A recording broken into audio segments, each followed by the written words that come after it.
Ari muri studio rero ndi kumwe na Cyusa nawe akaba ari umuhanzi w'umunyarwanda unaririmba by'umwihariko agaruka kuri gakondo yo mu Rwanda. Uraho neza? Uraho neza. Rwanda urayikunda? Ninde sutakunda? Ubundi baravuga ngo kumbwira ngo I love Kigali, I love my city, I love my country. Ntago ari bishya. Ugomba kwikunda nyine nta cyane n'umutima wawe wose n'ubwonko bwawe bwose. Kuki rero byabaye ngombwa kongera kwibutsa abantu gukunda u Rwanda? Nuko cyane kuri iriya ndirimbo ivuyemo ni indirimbo nabo nagiye mbona kenshi abajene ukabona ati jewe rwose ndamutse mvuye mu Rwanda ati rwose ntago nahagaruka ugatekereza ariko uyu muntu uri gutekereza ibintu akunda u Rwanda cyane iyo ni intero cyane iri mu bajene buriya igihugu ukunda wagakenana nacyo wakabaho nabi uri mu gihugu cyawe cyakubyaye. Nako nje simbyemera. Okay, aho ni wowe. Wenda twanabivuganaho kuko nzi ko hari abanyarwanda benshi batuba mu Rwanda ariko imitima yabo irimo gupfira mu Rwanda. Their hearts are dying in Rwanda. Like bari hariya gushakira ibyiza u Rwanda gushaka. Ibyo ni byiza. Ibyo nibyo nta kibazo.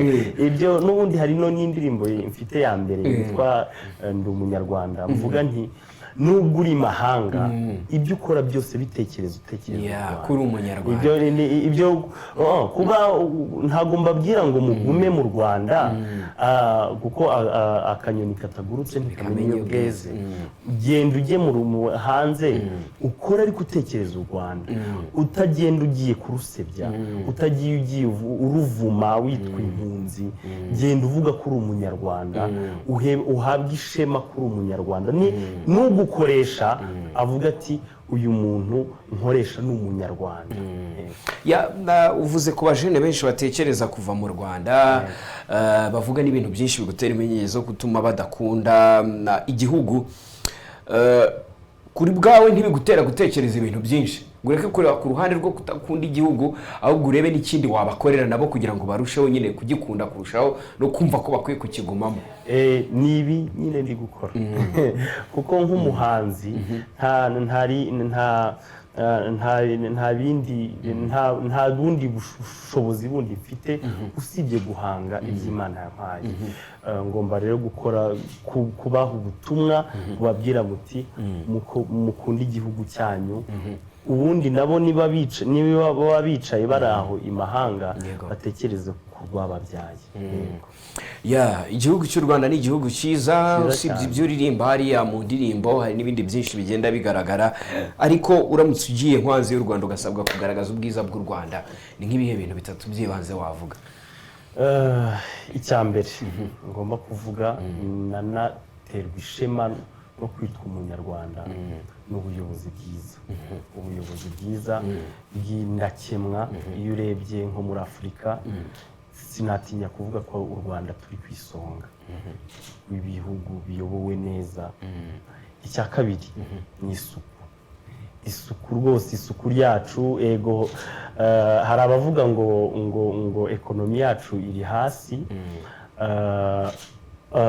ariko iyo urebye ugafata nk'u Rwanda ukarugereranya n'ibindi bihugu bya East Africa nk'ubu kubisebya ariko nk'iyo ngiye nk'Ibuganda ukabona amashashi ukabona ibitiritiri mu muhanda ukabona ibitiritiri mu muhanda ukabona iki uravuga ati kiriya gihugu gifite ubushobozi ariko ntago gisa neza.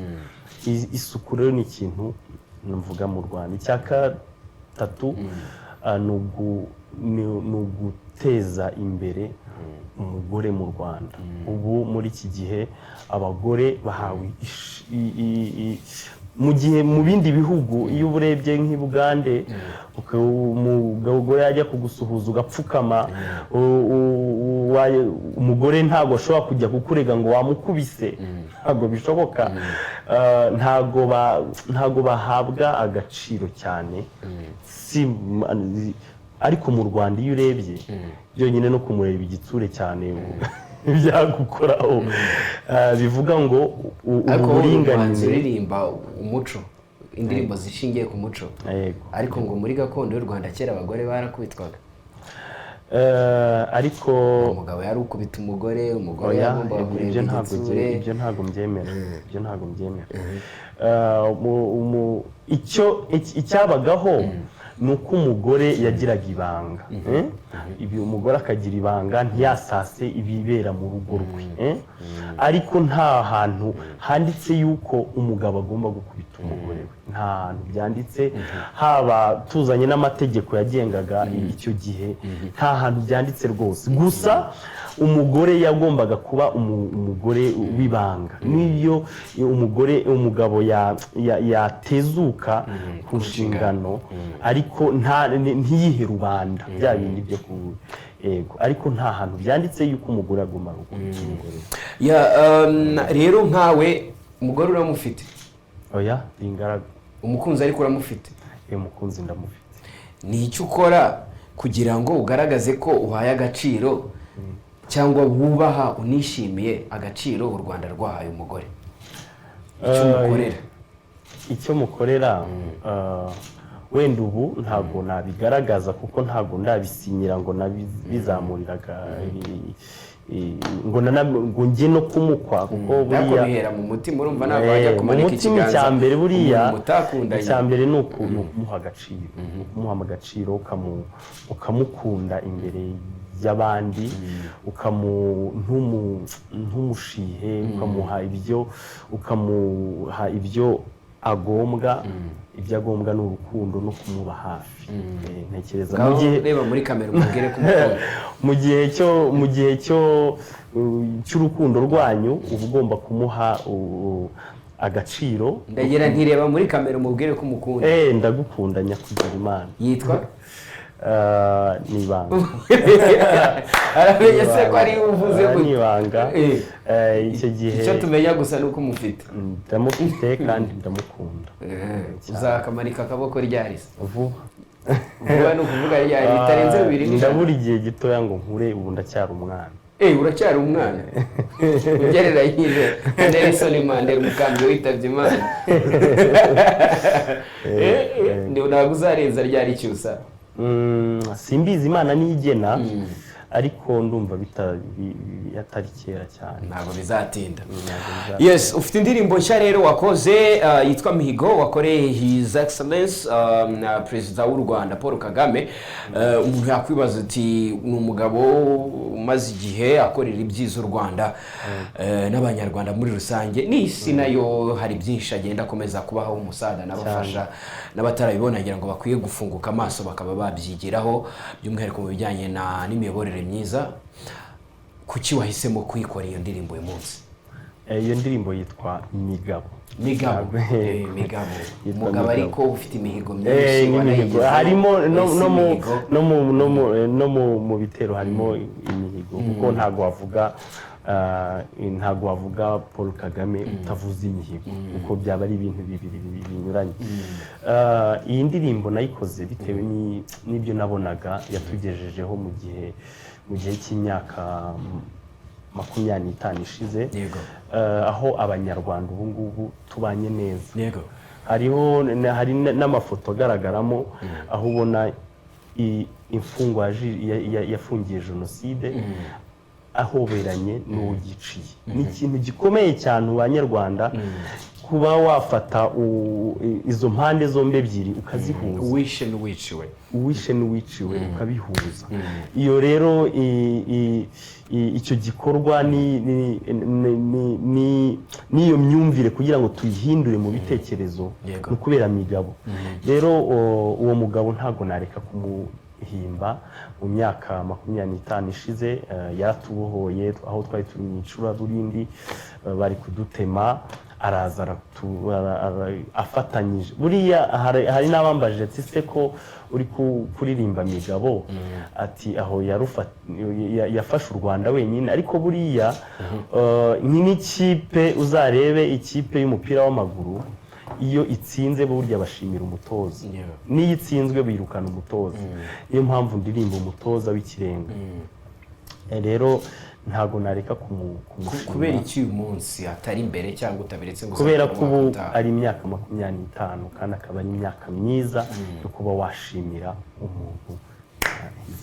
reka twe gutinda rero iyo ndirimbo tuyirebe yitwa Migabo akaba ari iya Cyusa ndetse n'Inkera ni Cyusa ni Inkera ni groupe yanjye hari n'ababimbaza ariko ni bisanzwe ko hariho Rugamba Supiriyani n'Amasimbi n'Amakombe si ubwa mbere byaba bije rero groupe yanjye yitwa Cyusa n'Inkera yego kuri Isango Star TV Sunday Night Show yitwa Migabo akaba ari indirimbo ya Cyusa ndetse n'Inkera nizere ko mwayibonye ikaba igaruka by'umwihariko kuri nyakubahwa perezida wa Repubulika y'u Rwanda Paul Kagame nizere ko indirimbo yabaryoheye cyane ayishizanze rero mu gihe nyine twitegura umunsi wo kwibohora ku nshuro ya 25 nk'umuhanzi urumva undi munyarwanda wese ukora akazi k'ubuhanzi uruhare yagakwiye kugira muri iki gihe cyo kwibohora ari uruhe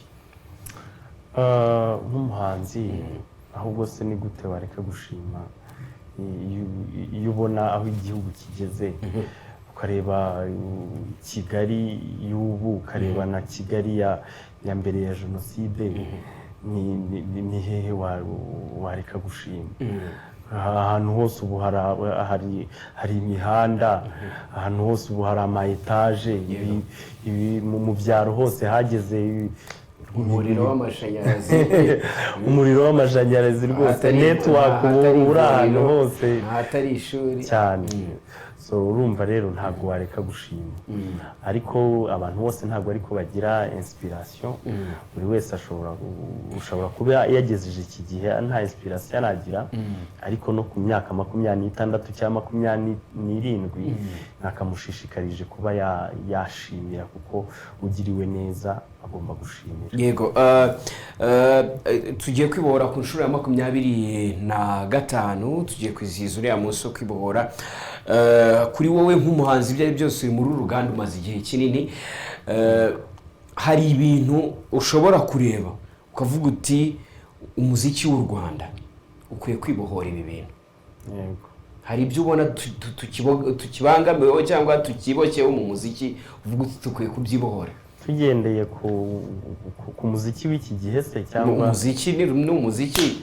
wose uvugaho nk'umuziki wose tugere ningusubiza urahita uvuga ati buriya Cyusa arimo arabogamira kuri ntacyo n'ujya gutera uburezi arabwibanza ntacyo bitwaye icyo mbona twagakwiriye kwibohoraho nk'abahanzi b'iki gihe nuko twatekereza cyane ego ni byiza yuko twatira izindi njyana zo hanze no kugira ngo n'abanyarwanda bamenye iby'ahandi ariko ntabwo ari byiza kwita ku by'ahandi cyane wibagiwe iby'iwanyu nk'ibona abajene muri iki gihe bakora gakondo injyana gakondo muziki gakondo turi mbarwa ariko abakora umuziki utandukanye wundi wa R&B wa hip hop dancehall ni benshi cyane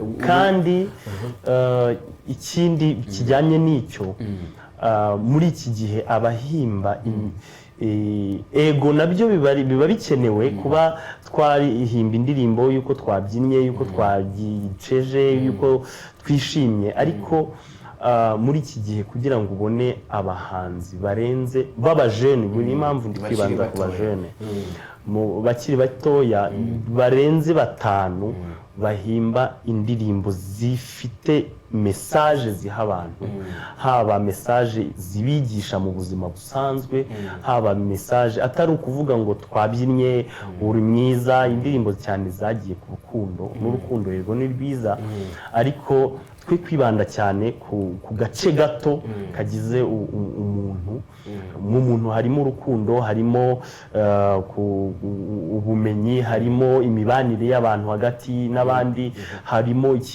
ikinyabupfura hari suje nyinshi cyane dushobora kwaborodaho ariko muri iki gihe twibanda ku gace gato cyane kitwa urukundo ego rwo rurakenewe kuko cyane cyane ariko n'urukundo hagati y'umukobwa n'umuhungu ntabwo ari urukundo ruri social ntabwo ari urukundo rw'imibanire n'abantu hagati yabo numvaga byakabaye byiza tubyibuka kuvuga wowe icyo ubona twagakwiye kwibohora ibijyanye no guhimba cyane imiziki ikomoka mu mahanga no kuririmba ubutumwa bwibanda ku bintu bimwe by'urukundo ababikora ariko wemeza ko nawe ari benshi ni benshi kandi babikora neza ariko babikora neza ntabwo ubona yuko impamvu hari uko ari byo bicuruza ego ariko mpamya ko igicuruzwa n'icyo uba wabonye buriya na kera bariya bahimbaga ziriya ndirimbo baracuruzaga kuko nibyo baherezaga abaturage yego baracuruzaga mu gihe cyabo buriya baracuruzaga isi ubona bamakanyaga ntibacuruzaga cyangwa ba Rugamba Supiriyani baracuruzaga kandi iyo muganira akakubwira tuwayishimiraga akuguriraga icupa uko nako no gucuruza imicururize yabo itandukanye n'imicururize y'ubu ngubu ukwaboho yashoboraga no kuba byonyine natanga ubutumwa gucuruza kwabo ntabwo byari uguhita tubona indonke z'aka kanya oya gucuruza kwabo kwari ukugira ngo dusakaze ubutumwa mu banyarwanda niyo nacaho bakavuga bati Rugamba Supiriyani yabonaho bakampa amashyi kuri we bikaba ari ugucuruza so nibyo nk'ubu babahanzi bubu b'abanyarwanda bahinduye bakajya mu yindi style nabwo abanyarwanda kuko ari byo tubonye twabyakira kandi twabyakirana ubwuzu reka rero turimo tugana ku musozo nkubaze urimo urabikora ibi bintu byo kuririmba cyane injyana ya gakondo wifuza ko bizakugeza he igihe numva bizangeza nta limite mfite nzakomeza mpimbe cyane ko kuririmba bidasaza igihe cyose nzageza aho nkageza ku idembe hahandi umunyarwanda wese nk'ubu umuntu iyo yumvise izina Kayirebwa ahita amenya uwo ari we iyo umuntu yumvise Rugamba amenya uwo ari we umunsi nanjye nzagera aho umuntu yajya avuga Cyusa ukamenya uwo ari we ukamenya Cyusa atanga indirimbo z'ubutumwa zimeze gutya naba nkivuga Cyusa umuntu agahita aririmba indirimbo ze aho nzaba ngeze ku idembe ntago ndi kuvuga ngo wenda ngo bizanyungukira mu buryo ubu n'ubu oya ariko igihe nzagera abantu bakajya bavuga bati Cyusa yaduhaye ubutumwa kandi icyo gihe ntago nzarinda mpfa kitaragera kuko na Rugamba yarinze apfa agihimba indirimbo mu ndirimbo za gakondo zatambutse zagiye zirimbwa n'abo bahanzi bakuru iyagukoze ku mutima cyane kurusha izindi niye hari indirimbo ya Twagirayezu Cassien yitwa Impanuro ivuga ngo iki ivuga ngo nyumva wowe w'intabera nambariye shuri inzira y'umubano ukwiye yemwe mwe mubitsubwe nge nimuhaguruke mumurike inzira iboneye bene muntu mbekobwa igende nsigane abintege nke babayabande ko mvugiye irengeye ngo munyumve ese ninde wamenyera intsinzi yo